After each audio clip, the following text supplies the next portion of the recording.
All right, guys, wanted to show you the new tires that I just got put on yesterday.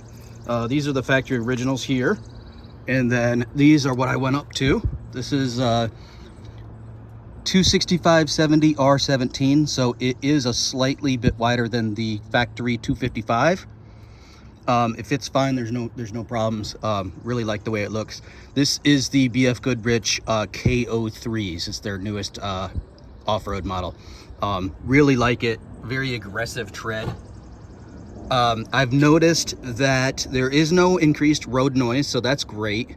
It is a little bit stiffer than the factory, so I'm thinking it has some reinforced sidewalls that affect that. But yeah, so far so good. I'm really happy with them. They look excellent on the truck, much more aggressive looking, and I'm sure they'll perform better on the beach than these ones with this very minimal tread.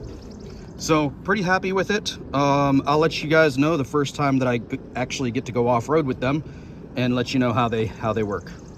All right, guys, we'll see you on the next one.